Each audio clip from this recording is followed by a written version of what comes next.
Well, let's get you updated on our grain trade this morning. I'm Marlin Bohling with you on the corn market. A little bit of a surge this morning, and let's take a look at where we are now trading. We have that March contract. Well, we're 4 cents higher at 384.5. It's definitely leading the charge upward.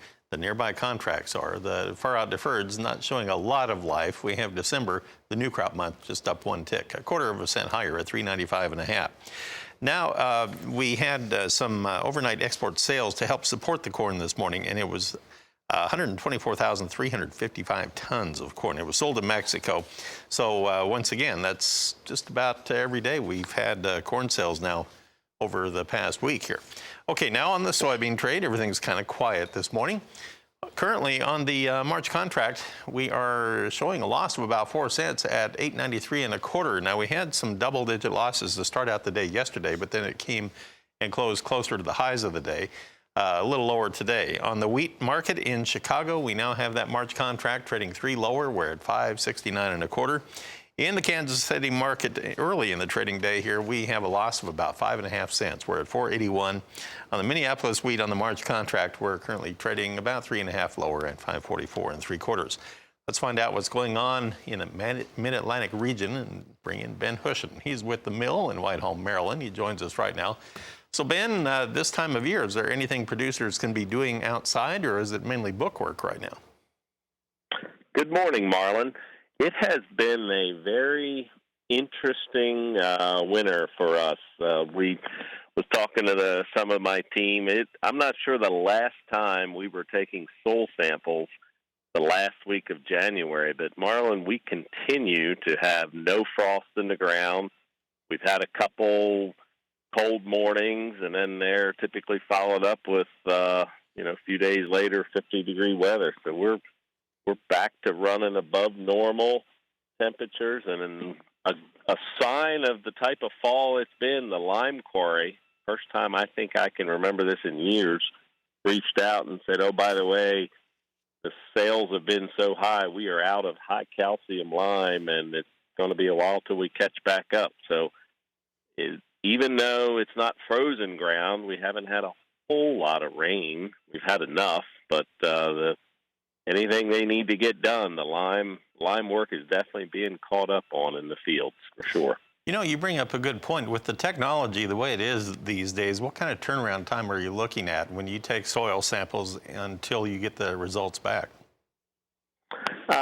We can send them out on a Monday, and depending on the farm setup, we can have those responses back a lot of times on a Friday, and it really, depending on the technology level that the farmer chooses to work with us, it can actually be downloaded right in by field onto their computer, their My John Deere account or granular account. It's pretty amazing, the turnaround time today. I wondered about that. Yeah, I've been hearing about that with all the almost instant availability once the lab work is done. All right, well, thanks for pointing that out, and hopefully our producers can check into that access as well. Ben Hushon is with the mill in Whitehall, Maryland. We're going to pause for a quick break right here, and then we'll come back and get you updated on our livestock trade, and we'll take a look at the fat cattle market from last week with data from Ed Serwin. We'll talk about that coming up.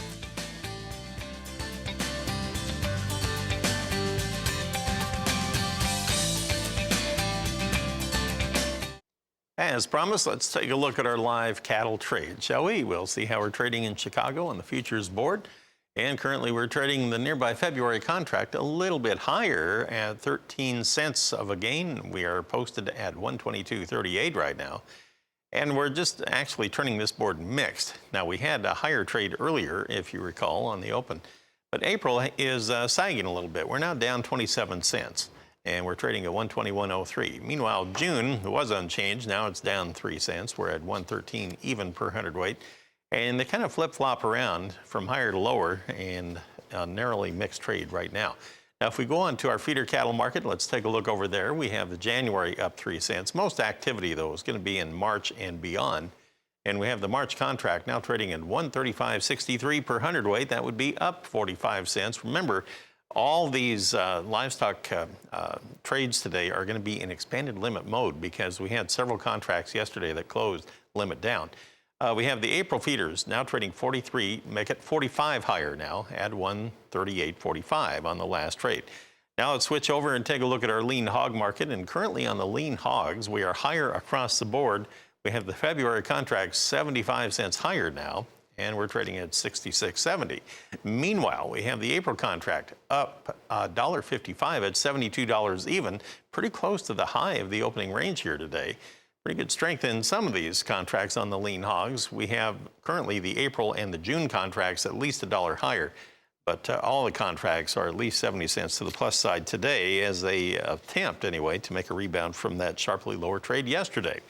Well, I wanted to take a look at our feedlot cattle market from last week with data provided by Ed Serwin of CZ Cattle Market Analytics in Amarillo, Texas. Now, let's take a deep dive into this here.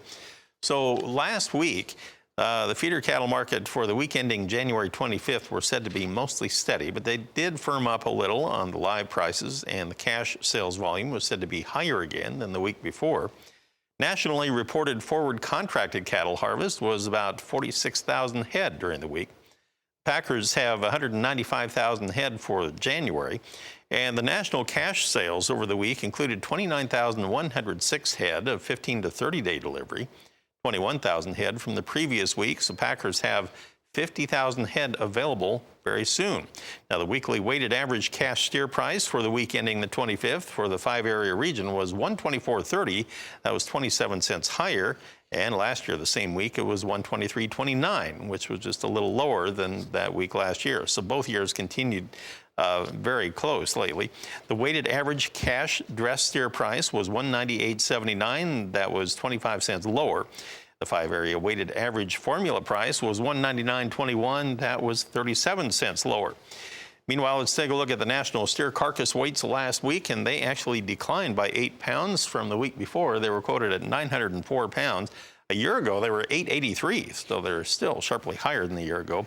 The Choice Select spread last week averaged out at $3.79. The week before, a very narrow $1.42.